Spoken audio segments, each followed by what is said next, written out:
बिस्मिल्लाहिर्रहमानिर्रहीम। अस्सलाम वालेकुम। अगर हमारे पास आँखों में बिनाई ना हो तो कुछ नज़र नहीं आता। आँखों के बगैर ये रंगीन दुनिया अंधेरे की तरह लगती है। आज मैं आपको ऐसा सच्चा वाक़या सुनाता हूँ जिसमें 7 साल की मासूम बच्ची की बिनाई 3 साल के बाद वापस आई। एक ज़मींदार की लड़की को कुकरों की सख्त तकलीफ़ हो गई और इलाज के लिए हस्पताल ले जाया गया। बदकिस्मती से कंपाउंडर ना तजर्बाकार था। उसने कोई ऐसी तेज़ दवाई आँखों में डाल दी जिससे आँखों की पुतलियाँ सफ़ेद हो गईं और बिनाई जाती रही। 7 साल की मासूम बच्ची जिसके खेलने कूदने के दिन थे, हमेशा के लिए घर की चार दीवारी में बैठने पर मजबूर हो गई। अपनी मर्जी से इधर उधर चलना तो कुजा, बाथरूम जाने के लिए भी दूसरों की मोहताज हो गई। अगरचा लड़की के वालिद ने कई मशहूर आँखों के डॉक्टरों से इलाज करवाया मगर आंखें दुरुस्त ना हुई। आखिर वो मायूस होकर बैठ गए। इस बात को 3 साल का अरसा गुजर गया। इत्तफाक से इस ज़मींदार का दोस्त इससे मिलने आया। पौधों की खसूसियात का जिक्र छेड़ने पर उसने एक जड़ी बूटी के मुतलिक बताया जो इमराज़ चश्म के लिए बहुत फ़ायदेमंद है। खेतों में घूमते हुए उन्होंने वो जड़ी बूटी उसे दिखाई।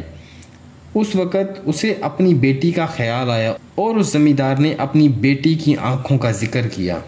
उस दोस्त ने वहीं से कुछ जड़ी बूटियाँ तोड़ लीं और घर लाकर इस बूटी का रस निकाला और ड्रॉपर के ज़रिए 2-2 कतरे लड़की की आंखों में डाले। चंद सेकंड बाद ही लड़की दर्द से कराहने लगी और दर्द बढ़ता ही चला गया, हत्ता कि दर्द की शिद्दत से बेताब हो गई। सब लड़की की बेचैनी और करब को देखकर घबरा गए कि कहीं और मुसीबत बेचारी पे ना आ जाए। लेकिन इस ज़मींदार का दोस्त इत्मीनान से नतीजे का इंतज़ार करने लगा। थोड़ी देर बाद उन्होंने फरमाया कि अब इस लड़की को घर बिस्तर पे आराम से लटा दो। चुनाचे लड़की को बिस्तर पर लटा दिया गया। गर्मी का मौसम था, चांदनी रात थी। तमाम घर वाले हस्बे मामूल मकान की छत पर सोए हुए थे। अचानक लड़की ने चांद की तरफ उंगली करके इशारा कहा, बाबा जान क्या वो चांद है? लड़की के मुंह से यह अनोखा फिक्रा सुनकर सब चौंक गए और हैरानगी से पूछा, क्या तुम्हें चांद नजर आ रहा है? लड़की ने सर हिलाते हुए दोबारा चांद की तरफ उंगली उठाई। उसी वक्त जो खुशी घर वालों को हुई उसका बयान करने के लिए कोई लफ्ज़ ही नहीं। किस्सा मुख्तसर, अगली सुबह वो लड़की खुद चलकर मेहमान खाने में आई और फिर वही जड़ी बूटी का रस आंखों में डाला गया, लेकिन इस वक्त से बहुत कम दर्द महसूस हुआ। चंद रोज़ मतवातर दवा के इस्तेमाल करने से इस लड़की की आंखें बिल्कुल तंदुरुस्त हो गईं और वो फिर से अल्लाह तबारक तआला की बनाई हुई दुनिया को देखने लगी।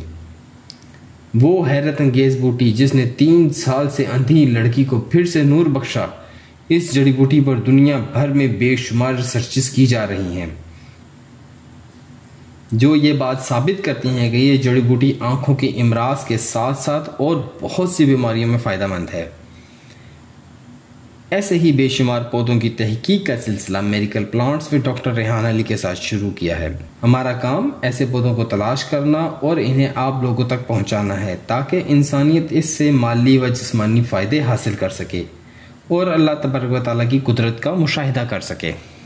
इस जड़ी बूटी का नाम बिस्खफरा पुनर्नवा इट्सिट सफ़ेद फूलों वाली ट्रेंथिमा डिसेंड्रा है। घास की तरह इसकी बेलें ज़मीन पर फैली होती हैं। पत्ते बैजवी बग़ैर दंदानों के होते हैं। इसकी जड़ सफ़ेद और मोटी होती है। फूलों की रंगत के लिहाज से सुर्ख और सफ़ेद 2 किस्म की होती हैं। सफ़ेद फूलों वाली दवा के तौर पर इस्तेमाल होती है। बरसात के मौसम में ये जड़ी बूटी कसरत से फैलती है। आँखों के बहुत से इमराज के अलावा कॉर्नेसल अल्सर के लिए बहुत आला दर्जे की दवा है।